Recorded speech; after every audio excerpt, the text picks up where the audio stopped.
ಅಶೋಕ್ ರೈ. ಮಾನ್ಯ ಸಭಾಧ್ಯಕ್ಷರೇ, ಉತ್ತರ ಕರ್ನಾಟಕದಲ್ಲಿ ಒಂದು ರೀತಿಯ ಬರ ಆದರೆ ನಮ್ಮ ದಕ್ಷಿಣ ಕನ್ನಡ ಜಿಲ್ಲೆಯಲ್ಲಿ ಕೂಡ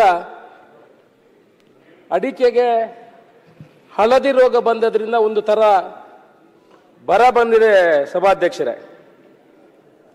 ಸುಳ್ಯ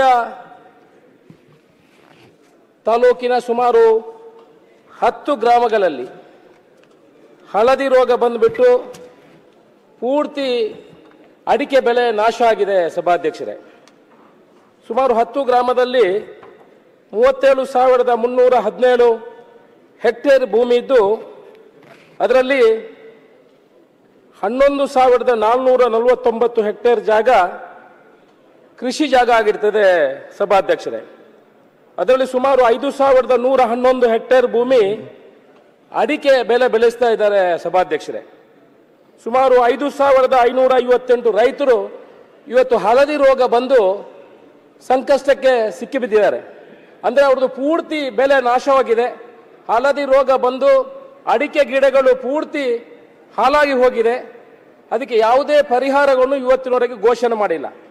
ಅವರು ರೈತರು ಇವತ್ತು ಏನು 5,588 ರೈತರು ಏನಿದ್ದಾರೆ ಅವರು ಸಾಲ ಮಾಡಿದ್ದಾರೆ. ಅವರು ಇವತ್ತು ನಂದಸ್ವಾಮಿ ಅವರು ಸಾಲ ಮಾಡಿದ್ದಾರೆ. ಶಾಂತನಗೌಡ ಪಾಟೀಲ್ ಮನೆ ಸಾಲ ಮಾಡಿದ್ದಾರೆ, ವಾಹನ ಖರೀದಿ ಮಾಡಿದ್ದಾರೆ. ಬೆಳೆ ನಾಶ ಆದ್ರಿಂದ ಅವರಿಗೆ ಯಾವುದೇ ರೀತಿಯ ಪರಿಹಾರ ಇವತ್ತಿನವರೆಗೆ ಬಂದಿಲ್ಲ. ಅಶೋಕ್ ಜೊತೆಯಲ್ಲಿ ಅಡಿಕೆಯ ಬೆಲೆ ಸಭಾಧ್ಯಕ್ಷರ ಅಡಿಕೆಗೆ ಬೆಲೆ 480ರಿಂದ 500 ರೂಪಾಯಿ ಅಡಿಕೆ ಬೆಲೆ ಇತ್ತು ಸಭಾಧ್ಯಕ್ಷರೇ. ಇವಾಗ ಅಡಿಕೆ ಬೆಲೆ ನಮ್ಮ ಕರಾವಳಿ ಭಾಗದ ಅಡಿಕೆ ಬೆಲೆ 410 ರೂಪಾಯಿಗೆ ಬಂದು ಮುಟ್ಟಿದೆ. ನಮ್ಮ ವಿರೋಧ ಪಕ್ಷದವರು ಇಲ್ಲಿ ಇದ್ದಾರೆ. 410 ರೂಪಾಯಿ ನಮ್ಮ ಮಂಗಳೂರಿನ ಈ ದಕ್ಷಿಣ ಕನ್ನಡ ಜಿಲ್ಲೆ ಅಡಿಕೆ ಬೆಲೆಗೆ 410 ರೂಪಾಯಿ ಬಂದಿದೆ. 700 ರೂಪಾಯಿ ದಿವಸಕ್ಕೆ ಕೆಲಸ ಕೂಲಿ ಕೊಡಬೇಕಾಗ್ತದೆ ಸಭಾಧ್ಯಕ್ಷರೇ.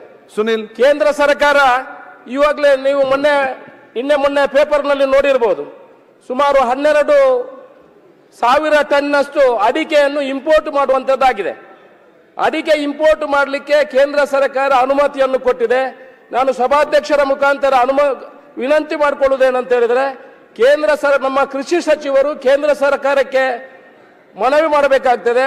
ಯಾವುದೇ ಅಡಿಕೆಯನ್ನು ಇಂಪೋರ್ಟ್ ಮಾಡುವಂಗಿಲ್ಲ, ಆಮದು ಮಾಡುವಂಗಿಲ್ಲ. ಇದರ ಬಗ್ಗೆ ಗಮನಕ್ಕೆ ತರಬೇಕು ಅಂತ ಅವಶ್ಯಕತೆ ಇದೆ. ಯಾಕಂತ ಹೇಳಿದ್ರೆ ಇಡೀ ದಕ್ಷಿಣ ಕನ್ನಡ ಜಿಲ್ಲೆಯಲ್ಲಿ ಈಗ ಬೆಲೆ ಇರುವಂತದ್ದು ಅಡಿಕೆ. ಈಗ ಸುಳ್ಯ ತಾಲೂಕಿನ ಸುಮಾರು 10 ಗ್ರಾಮಕ್ಕೆ ಇದು ಬಂದಿದೆ. ಮುಂದೆ ಪುತ್ತೂರಿಗೂ ಬಂದರೆ ಇದು ತುಂಬಾ ತೊಂದರೆ ಆಗ್ತದೆ. ಜೊತೆಯಲ್ಲಿ ಅಡಿಕೆಗೆ ಬೆಲೆ ಕೂಡ ಸರ್ಕಾರ ಅದಕ್ಕೆ ಹೆಚ್ಚಿನ ಅನುದಾನವನ್ನು ಕೊಟ್ಟು ಆ ಬೆಲೆಗೆ ಇದಕ್ಕೆ ಪರಿಹಾರ ಕೊಡಬೇಕು. ಆ ಬೆಲೆ ಏನು ಕಡಿಮೆ ಆಗಿದೆ ಅದಕ್ಕೆ ಕೂಡ ಸರ್ಕಾರ ಪರಿಹಾರ ಕೊಡುವಂತ ಕೆಲಸಗಳು ಆಗಬೇಕು. ಇನ್ನೊಂದು ವಿಚಾರ ಸಭಾಧ್ಯಕ್ಷರೇ, ಕೇಂದ್ರ ಸರ್ಕಾರ ಈ ಅಡಿಕೆಯಲ್ಲಿ ನಿಕೋಟಿನ್ ಕಂಟೆಂಟ್ ಇದೆ ಅಂತ ಈ ಹಿಂದೆ ಒಂದೇ ಸುಪ್ರೀಂ ಕೋರ್ಟಿಗೆ ಅಫಿಡವಿಟ್ ಹಾಕಿತ್ತು. ಇದನ್ನು ಕೂಡ ನಮ್ಮ ರಾಜ್ಯ ಸರ್ಕಾರ ಇಂಟ್ರೀಮ್ ಅದರಲ್ಲಿ ನಮ್ಮ ಸುಪ್ರೀಂ ಕೋರ್ಟ್ ಅಲ್ಲಿ ಅರ್ಜಿ ಹಾಕುವ ಮುಖಾಂತರ ಇದರಲ್ಲಿ ಯಾವುದೇ ನಿಕೋಟಿನ್ ಕಂಟೆಂಟ್ ಇಲ್ಲ, ಇದನ್ನು ಕೂಡ ಕ್ಲಿಯರ್ ಮಾಡುವ ಅವಶ್ಯಕತೆ ಇದೆ. ಬಂದ್ರೆ ದಕ್ಷಿಣ ಕನ್ನಡ ಜಿಲ್ಲೆಯಲ್ಲಿ ಎಲ್ಲಾ ರೈತರು ಅಡಿಕೆಗೆ ಅವಲಂಬಿತ ಆಗಿರ್ತಾರೆ. ಆ ಮೂಲಕ ಕೃಷಿ ಸಚಿವರ ಹತ್ರ ಮತ್ತೆ ಕೇಂದ್ರ ಸಚಿವರಕ್ಕೆ ಮನವಿ ಮಾಡಬೇಕು. ರಾಜ್ಯ ಸರ್ಕಾರ ಕೂಡಲೇ ಈ ಹಳದಿ ರೋಗ ಏನಿದೆ ಇದರ ಬಗ್ಗೆ ಗಮನ ಕೊಡಬೇಕು, ಅದಕ್ಕೆ ಪರಿಹಾರ ಕೊಡುವಂತ ಕೆಲಸಗಳನ್ನು ಮಾಡಬೇಕು. ಜೊತೆಯಲ್ಲಿ CPCR ಅಂತ ಒಂದು ಸಂಸ್ಥೆ ಇದೆ ಸಭಾಧ್ಯಕ್ಷರೇ, ಸುಮಾರು 350-400 ಎಕರೆಯಲ್ಲಿ ಅದಕ್ಕೆ ರಾಜ್ಯ ಸರ್ಕಾರ ಜಾಗ ಕೊಟ್ಟಿದೆ. ಅವರು ಈ ಅಡಿಕೆ ಬಗ್ಗೆ ಯಾವುದೇ ಸಂಶೋಧನೆ ನಡೆಸ್ತಾ ಇಲ್ಲ. ರಾಜ್ಯ ಸರ್ಕಾರ CPCRಗೆ ಗೈಡ್ಲೈನ್ಸ್ ಕೊಡುವ ಮುಖಾಂತರ ಈ ಅಡಿಕೆಗೆ ಅದಕ್ಕೆ ಸಂಶೋಧನೆ ಮಾಡುವಂತಹ ಕೆಲಸಗಳನ್ನು ಕೂಡ ಆಗಬೇಕು ಅಂತ ಸದನದ ಮೂಲಕ ನಾನು ವಿನಂತಿ ಮಾಡಿಕೊಳ್ತಾ ಇದ್ದೇನೆ ಸಭಾಧ್ಯಕ್ಷ.